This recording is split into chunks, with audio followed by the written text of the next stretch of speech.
सिंदूर के नाते इस देश में फिर से हिंदू मुसलमान करने की तैयारी है। मोदी जी का झूठ सबसे मजबूत और रात दिन देश में डाल रहे हैं फूट और दबा के कर रहे हैं लूट।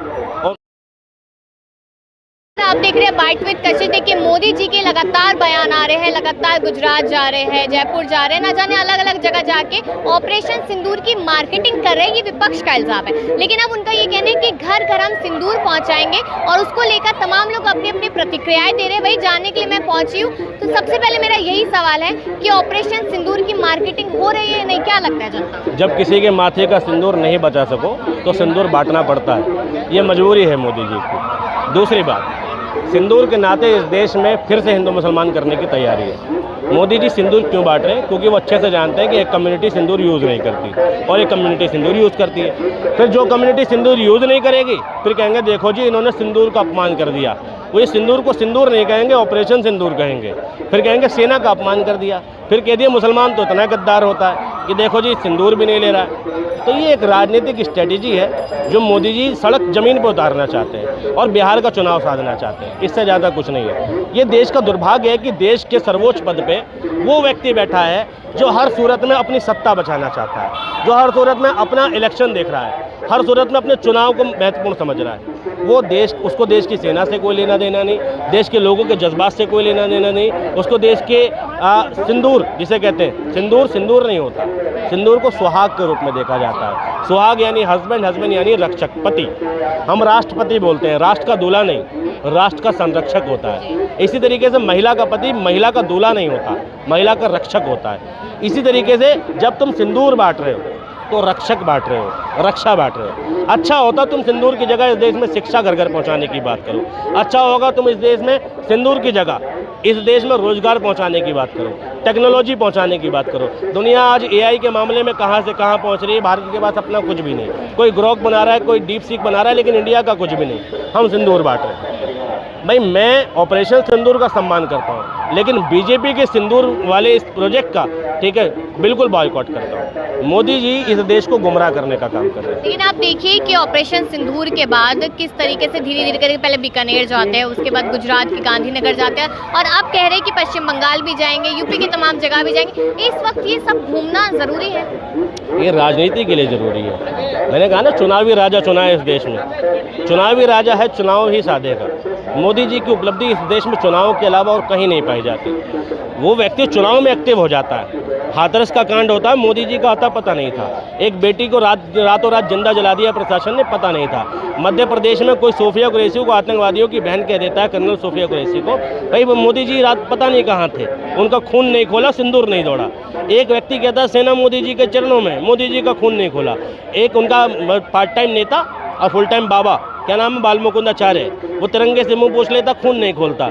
थोड़ा सिंदूर और थोड़ा दिमाग उसको भी बांट दो, थोड़ा दिमाग मध्य प्रदेश के उप मुख्यमंत्री को भी बांट दो, थोड़ा सिंदूर मध्य प्रदेश के उस मंत्री को भी बांट दो जिसने सोफिया कुरैशी को कहा। भाई अगर मोदी जी की रगों में देशभक्ति होती भ्रष्टाचार के अलावा, तो मोदी जी इन सभी घरों में वारंट पहुंचा चुके होते, इन सभी को निष्कासित कर चुके होते। मोदी जी का झूठ सबसे मजबूत और रात दिन देश में डाल रहे हैं फूट और दबा के कर रहे हैं लूट। और कोई बात तो कह रहे हैं ना कि गलत बयानबाजी देने से बचा जाए इस समय पे, वो तो लगातार कह रहे हैं। क्यों? कहने से क्या होगा? मोदी जी के कहने से कौन रुका है? मोदी जी ने कोरोना में कहा था बैंक वालों को अपनी किस्त छोड़ देनी चाहिए। किसी एक सिंगल आदमी की किस्त माफ हो गई क्या? मुझे बताओ। इतना लचर प्रधानमंत्री की उसके कहने का कोई फर्क ही नहीं पड़ता है इस देश में। बैंक भी नहीं माना, कोई भी नहीं माना।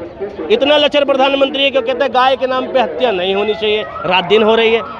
कितना कमजोर प्रधानमंत्री चुन लिया है इस देश ने कि भाई अमेरिका के कहने पे सीज फायर हो जा रहा है। इस देश में मोदी जी के साथ जनता थी, मोदी जी के साथ उनकी अपनी पार्टी थी, विपक्षी पार्टी थी, देश की आर्मी थी, देश का मीडिया था। इसके बावजूद सीज फायर हो गया। तो इतने सारे सहयोग के बाद अगर सीज फायर हो रहा है तो क्या देश मजबूत हाथों में? देश अब तक आज़ादी के इतिहास से लेकर अब तक के सबसे कमजोर हाथों में। लेकिन आप देखिए ना, जापान से आगे अर्थव्यवस्था निकल गई है हमारे देश की, चौथे नंबर की सबसे बड़ी। जापान का एक व्यक्ति उठाओ और भारत के चांदनी चौक से एक व्यक्ति उठाओ, दोनों बराबर दिखने लग जाएं तो समझना जापान से आगे हो। देखो भाई साहब, इधर आना जरा कैमरे में। देखो ये भाई साहब है, मजदूरी करके आए, मेहनत करके आए, ठीक है। आज इनकी रोजगार भत्ता जो भी है ये अपनी मेहनत से कमा रहे हैं, खा रहे हैं। इनकी स्थिति बताओ। देश की सरकार, देश अगर सही हाथों में होता तो ये भाई साहब आज जापानीज लग रहे होते। लग रहे होते हैं ना, लेकिन इन भाई साहब की स्थिति 500-600 रुपये दिहाड़ी के लिए पूरे दिन खट रहे हैं। इतना कमज़ोर और इतना बेबस है भारत का आदमी कि पूरे 8 घंटे सेवा देने के बाद में उसके हाथ में कितना लगा भाई साहब, कितनी दिहाड़ी मिली? 400 रुपये। 8 घंटे की मजदूरी के बाद जिस देश में 400 रुपये मिल रहे हैं, वो देश कह रहा हम जापान से आगे निकल गए। दावा किया जा रहा है और कह रहे हैं कि 2028 में तो 30 नंबर पे लेकर आ जाएंगे, विकास हम कर रहे हैं 47 तक विकसित हो जाएंगे। 100 लोग जो अमीर हैं वो हटा दो, उसके बाद बताओ ये देश नाइजीरिया के बराबर या सूडान के बराबर है? इस देश से बड़े बड़े उद्योगपति हैं, गौतम अडानी, मुकेश अंबानी और विप्रो के जो मालिक रतन टाटा, इन सब की संपत्तियां अलग कर दो और देश के प्योर 139 करोड़ 99 हज़ार और 99 लाख 99 हज़ार 999 लोगों 900 लोगों की संपत्ति बताओ कितनी है, और फिर बताओ ये देश किसके बराबर खड़ा है? सिर्फ 100 उद्योगपति, मैं 1000, 1 लाख, 1 करोड़ नहीं बोल रहा हूँ, सिर्फ 100 अमीर लोगों को हटा दो टॉप के, और उसके बाद बताओ ये देश जापान के बराबर है या सूडान के बराबर है?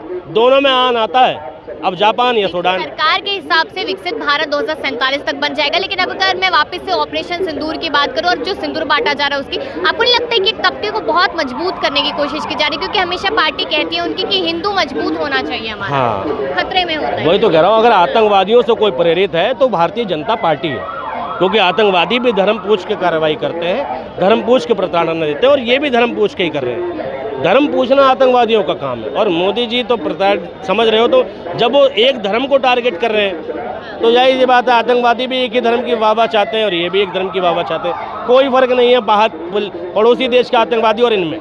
तो जो नेता बच रहे हैं, जैसे कि अलग अलग जो बयान है, नतमस्तक होने वाला बयान है, और सोफिया कुरैशी वाला भी IAS जो ऑफिसर को कहा उन्होंने कि पाकिस्तान से आई लगती है, कार्रवाई क्यों नहीं कर रही, या उन्हें और तवज्जो दी जा रही? क्या बोलिए ऐसा?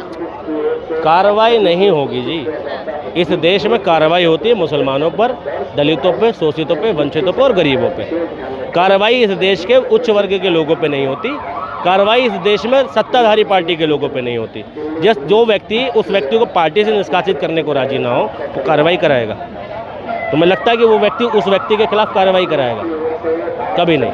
इसलिए तो कहता हूँ ये देश गलत हाथों में है। सत्ता परिवर्तन बहुत जरूरी है, और मुझे लगता है चुनाव से पहले जरूरी है।